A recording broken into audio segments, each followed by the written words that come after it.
Le journal vous est offert par la Nigérienne d'assurance et de réassurance NIA. NIA, des professionnels de l'assurance à votre service.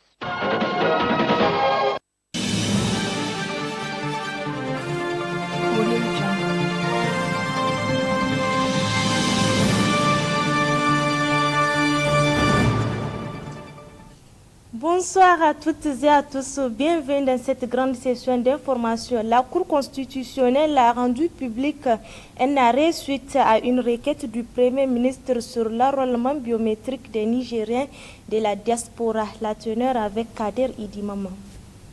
En la forme, considérant que par requête en date du 4 juin 2020, enregistrée le 5 juin 2020, au greffe de la Cour sous le numéro 15, Monsieur le Premier ministre saisissait la Cour constitutionnelle au fin qu'elle se prononce sur l'interprétation de l'article 7 de la Constitution en lien avec l'article 37 alinéa 1er du Code électoral.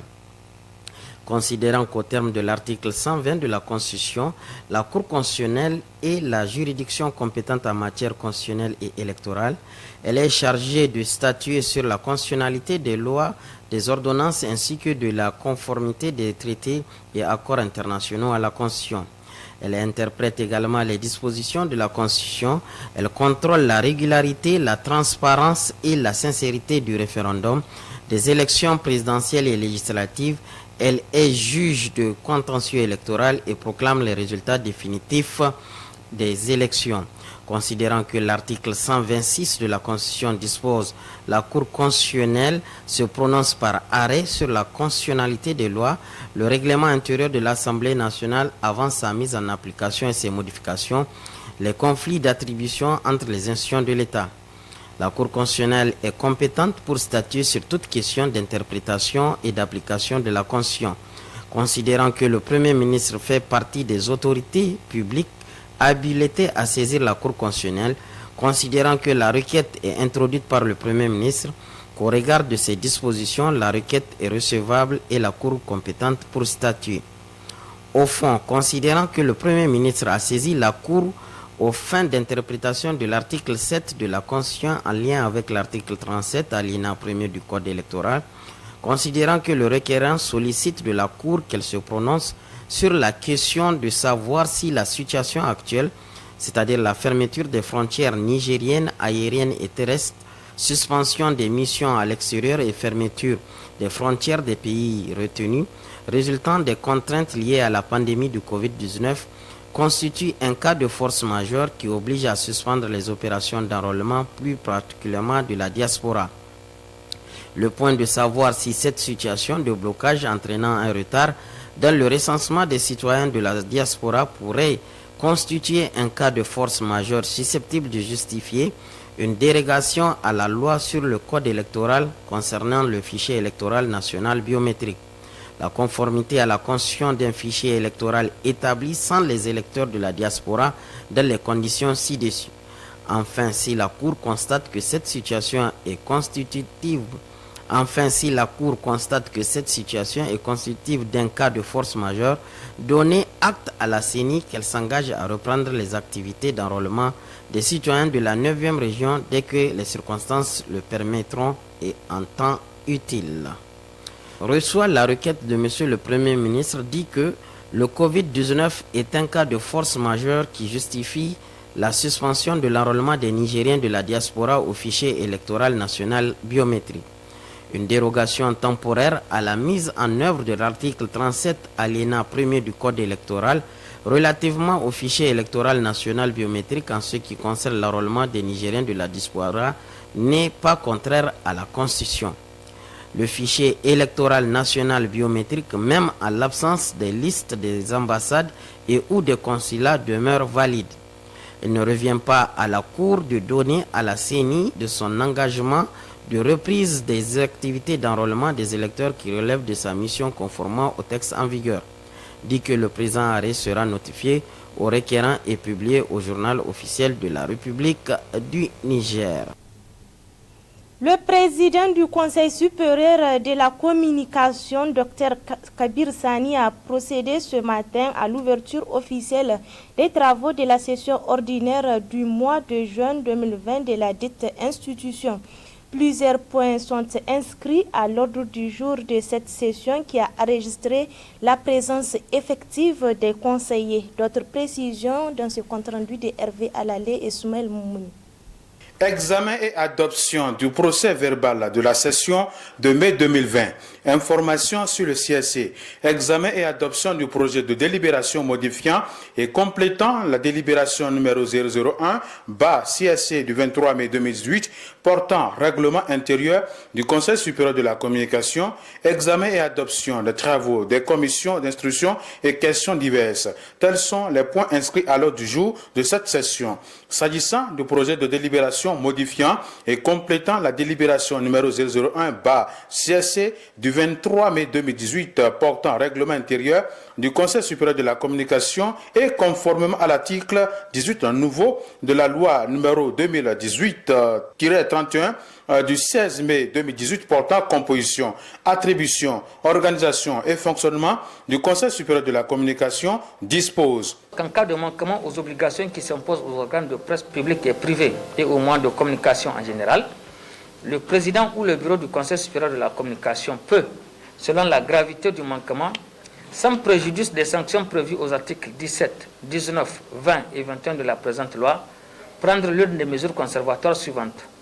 L'arrêt immédiat de la diffusion de l'émission, l'interdiction de la rediffusion de l'émission, la suspension provisoire de l'émission, la fermeture temporaire de l'organe. Les mesures conservatoires ci-dessus énumérées sont obligatoirement inscrites à l'ordre du jour de la prochaine session du CSC. Et les modalités de mise en œuvre de ces mesures sont précisées par le règlement intérieur du CSC. C'est donc pour prendre en compte cet aspect que nous allons procéder à la révision de notre règlement intérieur en fixant clairement les modalités de mise en œuvre des mesures conservatoires telles que précisées par la loi. Il faut rappeler que la présente session du Conseil supérieur de la communication se tient dans un contexte sociopolitique tendu qui impose aux médias un traitement plus professionnel de l'actualité que d'être de simples relais diffusant et publiant sans traitement des informations susceptibles d'exacerber les tensions et ainsi troubler la paix et la quiétude sociale dont le Niger a tant besoin. Toujours dans cette édition, cette année, à cause de la pandémie de la maladie à coronavirus, les rites du 5 piliers de l'islam n'auront pas lieu pour les pays étrangers. L'Arabie saoudite n'a pas encore réouvert ses frontières et informe tous les pays musulmans de ne pas entreprendre tout préparatif du Hajj 2020. Le reportage est signé Ousmane Maïdoua Salim et Habib Guissa. Nous sommes aujourd'hui le 1er du mois Zulqaïda. C'est en ce mois que les musulmans se préparent pour le Hajj. Mais cette année, compte tenu de la pandémie de la maladie à coronavirus, il y a peu d'espoir pour que les fidèles musulmans nigériens accomplissent le 5e pilier de l'islam. Administrativement, l'Arabie saoudite, le royaume d'Arabie saoudite a été clair. Il y a 3 mois de cela, tout au début de cette pandémie-là, ils ont envoyé au niveau de tous les pays musulmans, bien avant le Ramadan, qu'il ne faut engager aucune dépense sur la Oumara parce que il n'y aura pas le petit Hajj. Et que les musulmans qui ont eu à avancer ou à verser à une agence ou à une institution de la Oumra du royaume d'Arabie saoudite de réclamer son argent, le royaume est prêt à faire le remboursement. Ça, c'est le premier fait. La deuxième circulaire, il laisse entendre de ne prendre aucune initiative dans les préparatifs du Hajj jusqu'à nouvel ordre. Et je crois que compte tenu de la situation sanitaire, je crois qu'ils ont été très responsables. Ils ont prévenu la Oumma islamique que voilà la démarche. En ce qui concerne le Hajj, nous ne sommes pas des marchands d'illusions, hein, et nous avons tout mis à l'État pour que le Hajj se passe dans de très bonnes conditions, dans tous les pays où nous intervenons pour transporter les pèlerins. Mais pratiquement, nous savons que c'est impossible parce que tout ce que nous avons eu à payer comme redevance au niveau des Saoudiens, ils nous ont retourné ça. Donc, quand les gens ici, ils veulent cacher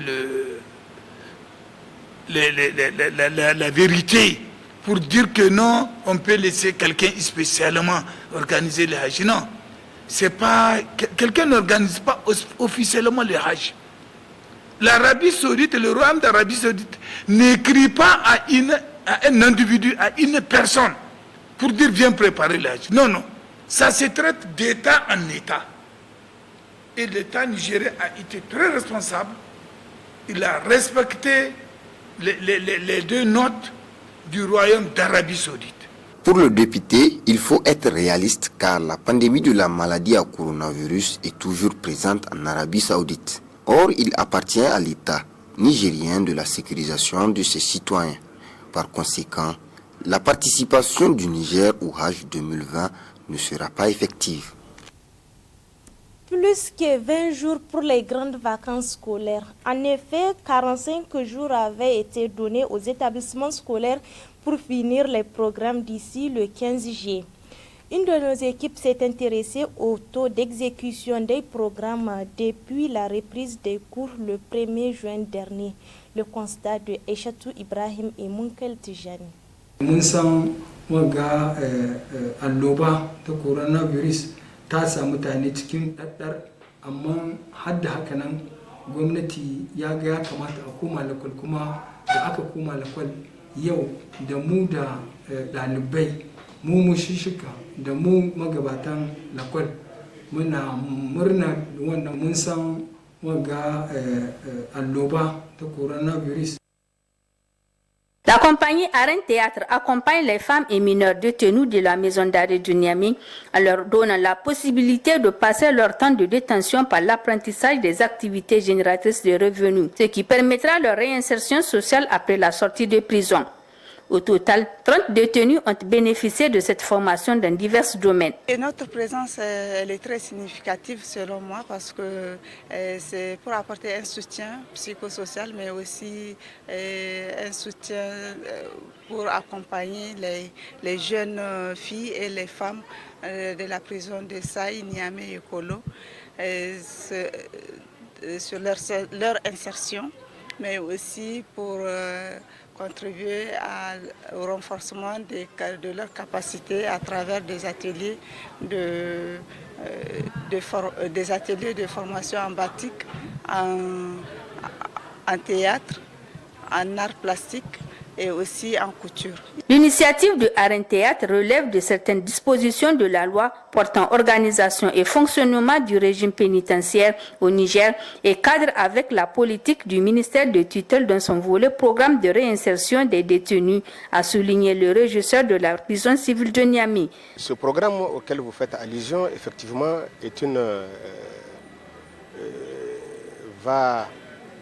est un profit, effectivement, au profit des détenus, et puis ça va permettre à ces détenus, non simplement à travers cette activité, comme je le disais tantôt, de combattre l'oisivité, mais aussi de faciliter leur séjour et leur permettre en tout cas de préparer leur insertion future après la prison. Parce qu'au-delà de la prison aussi, il y a une vie que le détenu doit mener, et vraiment je pense que c'est positif, ces activités, en tout cas qui vont dans ce cadre-là, en tout cas est une priorité pour nous, en tout cas, et de saluer. C'est une action salutaire au niveau de la maison d'arrêt. Abdourahmane Fouta appelle ainsi les concitoyens à emboîter le pas à travers cette initiative qui permettra de réduire le taux élevé de récidive qui constitue un problème majeur qui gangrène la société.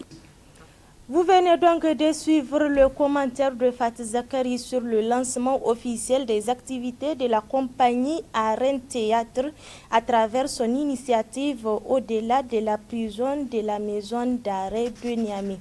Suite de cette édition, l'Union nationale des agents contractuels et fonctionnaires des enseignements professionnels et techniques UNACEPT vient d'entamer une grève de ce jour à compter de ce lundi 22 juin 2020. Objectif, la non-satisfaction de leurs revendications. Détail dans ce reportage de Kadiga Gallo. Le secteur éducatif touché une fois de plus par la grève de l'Union nationale des agents contractuels et fonctionnaires des enseignements professionnels et techniques INASEPT. Cette grève de 6 jours fait suite au bras de fer qui oppose le dit syndicat et son ministère de tutelle depuis un certain temps. Chaque année au niveau de notre ministère, il y a des plateformes revendicatives annuelles qu'on dépose. Donc chaque fois, ces mêmes points-là que nous défendons aujourd'hui s'affichent dans même les plateformes revendicatives des années antérieures. Donc c'est une façon de les rappeler. Le premier point de ce préavis d'aujourd'hui concerne l'ouverture d'un recrutement sans concours à la fonction publique au titre des années 2015, 2016, 2017, 2018 et 2019. Donc, vous voyez, il fait 5 ans, il y a de cela 5 ans que jusqu'à présent, le gouvernement refuse parce que nous pouvons dire que c'est un refus catégorique parce que dans d'autres ministères, ils sont en train de recruter. Mais au niveau de l'éducation, non. Donc, nous maintenons vraiment, c'est-à-dire ce point, nous défendons toujours ce point jusqu'au bout, quel qu'en soit le prix que ça va nous coûter. Le deuxième point, c'est le retrait systématique de Niger Post et laisser le libre choix à chaque camarade contractuel de domicilier son pécule dans une institution financière de son choix. Les décisions qui ont été prises n'ont pas été respectées. Parce qu'ils ont décidé de faire ça à l'intervalle de 3 mois. Donc après les 3 mois-là, ils ont dit qu'ils vont libérer les gens. Chacun va aller dans la banque qu'il veut, c'est-à-dire pour domicilier son pécule. Donc cette décision n'a pas été respectée. Et jusque-là, aucune explication. Normalement, s'ils ont franchi les délais, ils doivent nous appeler pour dire voilà ce qui se passe, voilà les raisons pour lesquelles jusqu'à présent on continue à vous gâter dans cette institution. Cela n'a pas été fait. Donc on a besoin d'une explication et après les explications, quels que soient les fruits de l'explication, même nous demandons qu'ils nous libèrent de cette institution financière. Pourquoi? Parce qu'on ne salue pas, c'est-à-dire nous critiquons leur prestation de service. Les humiliations que nos camarades sont en train de subir au niveau de cette institution. La validation des acquis professionnels et expérientiels de nos camarades de CMCAN, de CFM et de quelques CET. Donc au niveau de ces établissements, il y a certains de nos camarades qui, leur niveau n'est pas très élevé. Mais ce que nous demandons à l'État, vu le temps que la personne est en train d'exécuter sur le terrain, les expériences cumulées. Donc, nous demandons à l'État de fournir un certificat de qualification à ces camarades-là. Parce que plus tu cumules les années, plus les expériences cumulées. Donc, c'est pourquoi on demande à l'État de reconnaître l'effort de ces camarades-là pour leur donner des témoignages ou bien un certificat qui montre leur qualification. Face à toutes ces revendications, l'Union nationale des agents contractuels et fonctionnaires des enseignements professionnels et techniques n'entend pas céder face à la sourde oreille du gouvernement. Tout en restant ouvert au dialogue, le BEN, INASEPT demande à ses militantes et militants de rester unis et mobilisés pour faire aboutir leurs revendications. À Difa, la Commission nationale indépendante CENI, en partenariat avec le programme des Nations Unies pour le développement, a organisé du samedi 20 au dimanche 21 juin 2020 une formation au profit des formateurs sur la résolution des litiges liés à l'enrôlement biométrique de Difa. Retrouvons nos correspondants sur place. Tenu du samedi 20 au dimanche 21 juin 2020 à la salle des réunions de la Maison des Jeunes de la Culture de Difa, d'un atelier de formation des formateurs sur la résolution des litiges liés à l'enrôlement biométrique, initié par la Commission électorale nationale indépendante en partenariat avec les programmes des Nations Unies pour le développement. La présente rencontre a pour objectif de former la commission administrative afin d'assurer la procédure d'affichage des listes biométriques provisoires. C'est le gouverneur de la région qui a présidé l'ouverture du dit atelier en présence des émissaires de la CENI. Dans ces mots, Issa Lemine a entre autres évoqué les missions des commissions administratives de la deuxième phase de l'enrôlement biométrique. Les commissions administratives sont chargées de l'organisation de l'affichage et de la gestion des réclamations relatives à la liste provisoire au sein de leur circonscription administrative. À cet effet, la présente formation est organisée à l'attention des membres des commissions administratives. Cette formation leur permettra de mieux s'outiller afin de faire face à toutes les tâches liées aux réclamations et transcriptions pour disposer d'une liste biométrique fiable, de qualité et acceptée de tous. Par conséquent, mesdames et messieurs, je vous demande d'être attentifs et participatifs pour tirer les meilleurs profits de cette formation et faire face à toutes les éventualités possibles sur le terrain. Enfin, je vous demande d'être dynamique, volontaire et courageux pour atteindre des résultats à la hauteur de l'importance de l'opération. Garba Hamani Haruna est le conseiller juridique du président de la CENI, également coordonnateur de la cellule juridique de la dite institution. Dans ses points de presse, il explique de façon détaillée les éventuelles erreurs qui peuvent s'initier et les voies de recours devant les commissions administratives. Dans le code, il y avait été spécifié que l'affichage, le contentieux, la gestion des litiges liés à l'affichage de liste électorale est subdivisé en deux pans. Le premier pan, c'est vraiment le règlement administratif, si on peut se le permettre. Et ce règlement administratif est la mission des commissions administratives. Donc, lorsqu'un citoyen va constater que sur la liste électorale, il y a des erreurs, par exemple sur l'écriture de son nom, lorsqu'il s'appelle Madi, avec M-A-H-D-I, et qu'on a écrit sur la liste Madi sans H, donc le citoyen a le droit de demander la rectification de son nom. Donc il peut y avoir d'autres erreurs également liées aux données que les agents avaient récoltées au moment du premier passage.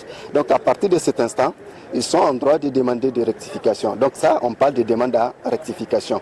Il peut s'agir également d'omission, c'est-à-dire vous vous êtes fait enrôler, mais au moment de l'affichage de la liste, il n'y a pas votre nom sur la liste électorale. Donc là également, vous faites une demande puisque vous avez le récépissé qui montre qu'effectivement vous avez bien été enrôlé, mais au moment de l'affichage, il n'y avait pas votre nom. Donc il peut également s'agir de demande à radiation. Donc voilà un nom qui figure sur la liste et que vous estimez que peut-être que la personne après son enrôlement est décédée ou bien qu'il y avait eu d'autres facteurs juridiques qui sont arrivés qui ne permettent plus que son nom puisse figurer sur la liste électorale. Donc à partir de cet instant, les personnes sont en droit également de faire des demandes en radiation. Quand on sait que le Niger s'achemine vers des élections générales en 2021, des ateliers de ce genre ont leur raison d'être car ils permettront de détecter les erreurs, les corriger afin de se retrouver avec des listes fiables, quitte aux membres de la commission administrative de la CENI dans ses différents démembrements de s'appliquer pour que les élections de 2021 se passent dans la transparence et l'honnêteté. Chers téléspectateurs, c'est la fin de votre grande édition. Très bonne suite des programmes de la télévision des merveilles.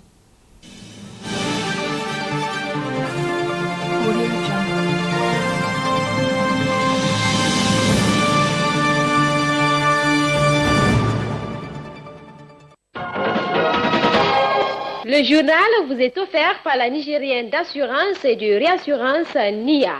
NIA, des professionnels de l'assurance à votre service.